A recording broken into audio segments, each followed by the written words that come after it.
चीन की दादागिरी के खिलाफ एक साथ मुकाबला करेंगे भारत और ताइवान। चीन को झुकाने के लिए ताइवान ने भारत की ओर बढ़ाए कदम। चीन से टकराव के बीच भारत उठाएगा चीन के ताइवान वीक पॉइंट का फायदा। दोस्तों, चीन अपने पड़ोसी देशों के साथ किस कदर पेश आता है, इसके बारे में आए दिन हम सुनते और देखते रहते हैं। ऐसा कोई चीन का पड़ोसी देश नहीं जिसके साथ चीन का सीमा विवाद ना हुआ हो और चीन उस देश के क्षेत्रों को अपना हिस्सा ना बताता हो। इसमें भारत जैसा ताकतवर देश भी शामिल है जिसके साथ सीमा पर ड्रैगन से बड़ी उलझन है।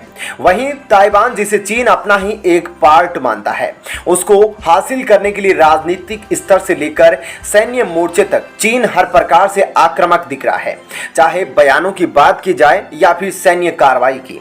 चीन का इशारा इस बात की ओर है कि एक ना एक दिन ताइवान उसकी वन चाइना पॉलिसी का हिस्सा होगा। पूरी दुनिया में चीन इस बात का धौंस भी दिखाता है कि ताइवान को लेकर दुनिया उसकी वन चाइना नीति का सम्मान करे। लेकिन आपको बता दें कि दोस्तों, भारत ने चीन के इस नीति का काफी समय से नाम तक नहीं लिया है, क्योंकि भारत जानता है कि चीन भारत के पीओके जैसे क्षेत्र के अंदर और अरुणाचल प्रदेश को लेकर हमेशा अपना दावा ठोकता रहता है। ऐसे में दोस्तों, चीन के अत्याचार से भारत और ताइवान दोनों ही परेशान हैं। इसलिए अब ये दोनों देश एक ऐसा गठजोड़ बनाने वाले हैं जिसने चीन को हैरान करके रख दिया है। चीन से निपटने के लिए ताइवान भारत की अहमियत को जानता है और भारत भी ताइवान को चीन के एक वीक पॉइंट की तरह ले रहा है, क्योंकि ताइवान चीन की नाक में नासूर की तरह है जो चीन को भयानक दर्द दे रहा है। और चीन भी जानता है कि वे दोनों मोर्चों पर एक साथ वार की स्थिति में नहीं है। इसलिए चीन भारत के हर उस कदम का विरोध करता है जो ताइवान की ओर बढ़ता है। लेकिन अब ताइवान ने एक बहुत बड़ा संकेत दिया है कि भारत उसके लिए कितना अहमियत रखता है। ऐसे में हम भारत और ताइवान की नजदीकियों के बारे में बात करेंगे, जो कि वर्तमान में पीक लेवल पर है, जिसमें साफ तौर पर नजर आ रहा है कि भारत से हाथ मिलाने के लिए, गले लगने के लिए ताइवान कैसे दौड़ा चला रहा है। आप लास्ट तक यहाँ पर इस वीडियो को देखिएगा, आपको बहुत सारी इंपॉर्टेंट जानकारी यहाँ पर मिलने वाली है। दरअसल दोस्तों, अमेरिका की जो प्रतिनिधि सभा की अध्यक्ष थी नैन्सी पेलोसी, उसके दौरे के बाद ताइवान और चीन के संबंध बहुत ही ज्यादा खराब दौर से गुजर रहे हैं। ऐसे में ताइवान ने जो सतर्कता है उसको बढ़ा दिया है और भारत सहित कई देशों में अपने राजनयिक गतिविधियों को बढ़ा दिया है। ताइवान के विदेश मंत्री जोसेफ वू ने भारत के कई मीडिया संस्थानों को इंटरव्यू दिया है। वहीं दोनों देशों के बीच हाईटेक सहयोग करने की संभावनाएं तलाशने के लिए ताइवान के जो सेमीकंडक्टर निर्माता है वे भारत के साथ टाई अप करना चाहते हैं। इसके लिए उसने भारत का दौरा भी किया है। इस तरह ताइवान ने भारत के साथ संबंधों को गहरा बनाने के लिए कई अहम रणनीतिक कदम उठा लिए हैं। हालांकि भारत आधिकारिक तौर पर एक चीन नीति का पालन करता है, लेकिन ताइवान और चीन के बीच हाल ही में घटी घटनाओं के बीच चीन की बड़ी सक्रियता को भारत ने इलाके का सैन्यकरण करना बताया है और चीन को खुले तौर पर भारत ने फटकार लगाई थी कि इस प्रकार से आप क्षेत्र के अंदर विरोध उत्पन्न नहीं कर सकते। वहीं दोस्तों, जो जानकार है उसके मुताबिक भारत अपने आधिकारिक अप्रोच से बहुत दूर नहीं जाएगा, लेकिन चीन के साथ सीमा पर तनाव अभी बरकरार है। ऐसे में भारत ताइवान के साथ खासकर तकनीकी और आर्थिक मोर्चों पर हाथ मिला सकता है। दरअसल दोस्तों, हुआ कुछ यूं है कि नैन्सी पेलोसी ने ताइवान की यात्रा की। इसके बाद चीन ने पूरे क्षेत्र के अंदर बहुत ज्यादा सैन्य अभ्यास किया और सैन्यकरण करने लगा, जिस पर जो ताइवान का विदेश मंत्रालय है वो सभी जो लोकतांत्रिक देश है उनको एकजुट करने के लिए भारतीय मीडिया है उसके अंदर बहुत ज्यादा संवाद कर रहा है, क्योंकि भारत सबसे बड़ा लोकतांत्रिक देश है।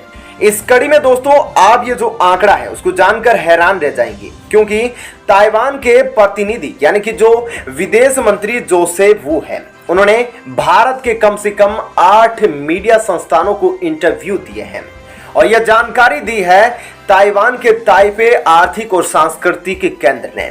अब दोस्तों, इस दौरान जो विदेश मंत्री है उसने बताया कि चीन की सेना ने भारत और ताइवान को धमकी दी है। यहाँ पर गौर करने वाली बात है कि ताइवान ने अपने साथ साथ भारत का नाम लिया है, क्योंकि ताइवान जानता है कि एलएसी पर सीमा पर चीन के साथ भारत का भी टकराव है। अब दोस्तों, ताइवान की आजादी का समर्थन करने वाला एक मीडिया संस्थान है सान ली न्यूज नेटवर्क, जिसने बताया कि जो विदेश मंत्री है ताइवान ने भारत और दूसरे लोकतांत्रिक देशों से ताइवान के साथ मिलकर तानाशाही के विस्तार के खिलाफ संयुक्त लड़ाई लड़ने की अपील की है। यानी ताइवान साफ तौर पर भारत को इनवाइट कर रहा है कि आप चीन के खिलाफ हमारी मदद कीजिए। ऐसे में दोस्तों, पेलोसी की यात्रा के बाद चीन और ताइवान के तनाव को कवर करने के लिए भारत के कई टीवी चैनलों ने अपने पत्रकारों को ताइवान भेजा है। दोस्तों, भारत की मीडिया के इस कदम से चीन बौखलाया है और उसने कड़ी प्रतिक्रिया दी। चीन ने भारत के मीडिया पर ताइवान की आजादी की समर्थक शक्तियों को मंच प्रदान करने का आरोप लगाया है। इसके अलावा दोस्तों, ताइवान का संकेत यह भी है कि जो सेमीकंडक्टर निर्माताओं के एक प्रतिनिधि मंडल ने 21 अगस्त से शुरू हुई 5 दिनों की यात्रा के दौरान भारत के प्रमुख शहरों की सेमीकंडक्टर निर्माता संयंत्रों को दौरा किया। इस दौरान आगे सहयोग बढ़ाने के लिए कंपनियों और राज्य सरकारों के साथ बातचीत भी की गई है। ताइवान की सरकारी सेंट्रल न्यूज एजेंसी के अनुसार ताइवान ने भारत की अर्थव्यवस्था के तेज विकास और ताइवान के एडवांस टेक्नोलॉजी और मैन्युफैक्चरिंग क्षमताओं को देखते हुए दोनों देशों के बीच सहयोग बढ़ाने से होने वाले लाभों पर जोर दिया। इस बयान में दोस्तों, चीन के साथ ताइवान के बढ़ रहे तनाव की ओर इशारा किया गया है। बयान में कहा गया है कि दोनों देश तानाशाही सरकारों से खतरों का सामना कर रहे हैं, इसलिए आर्थिक, कारोबार और तकनीकी लेन देन को मजबूत करना दोनों देशों के लिए लाभदायक है, जिससे हिंद प्रशांत की स्थिरता और समृद्धि बढ़ाने में मदद मिल सकती है। सेंट्रल न्यूज एजेंसी ने पिछले साल के अक्टूबर में बताया था कि भारत अपने देश में एक माइक्रोचिप प्लांट लगाने के सौदे पर ताइवान के साथ बातचीत कर रहा है, ताकि इस क्षेत्र में दोनों देशों की चीन पर निर्भरता कम करने में मदद मिल सके। दोस्तों, दिल्ली में ताइपे आर्थिक और सांस्कृतिक केंद्र के उप प्रतिनिधि मुमिन चैन ने 22 अगस्त को भारतीय पत्रिका द वीक को बताया कि ताइवान की कई कंपनियां चीन से बाहर निकल रही है। उन्होंने बताया कि ताइवान भारत को सबसे बड़े बाजार में से एक में देखता है, जिसके पास पूरी क्षमता और युवा आबादी है। भारत के मुख्य विपक्षी पार्टी कांग्रेस के एक सांसद के इस सुझाव का ताइवान के विश्लेषकों ने स्वागत किया है कि संसद के निचले सदन लोकसभा के अध्यक्ष के नेतृत्व में एक संसदीय प्रतिनिधि मंडल को भी नैन्सी पेलोसी की तरह ताइवान का दौरा करना चाहिए। इसके अलावा ताइवान ने 15 अगस्त को एक बयान जारी किया। इसमें उसने ताइवान स्ट्रेट में यथास्थिति बदलने के लिए संयम बरतने और एक तरफा कार्रवाई से बचने के लिए उससे की गई भारत सहित 50 से अधिक देशों की अपील के लिए ईमानदारी से आभार जताया है। ताइवान ने कहा कि उसकी सरकार अमेरिका, जापान और भारत सहित दूसरे सभी समान विचारधारा वाले देशों से गहरा संवाद और समन्वय बनाए रखते हुए अपनी आत्मरक्षा क्षमताओं को बढ़ाना जारी रखेगी। विश्लेषकों का कहना है कि भारत भी जून 2020 में विवादित गलवान घाटी में चीन के साथ हुई हिंसक मुठभेड़ के बाद ताइवान के साथ सहयोग बढ़ाने पर विचार करेगा।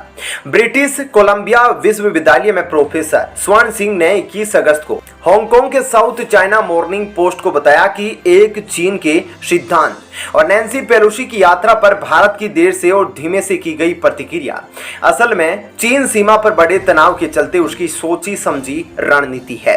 ऐसे में आपका इस खबर पर क्या कहना है, जरूर बताइएगा। धन्यवाद।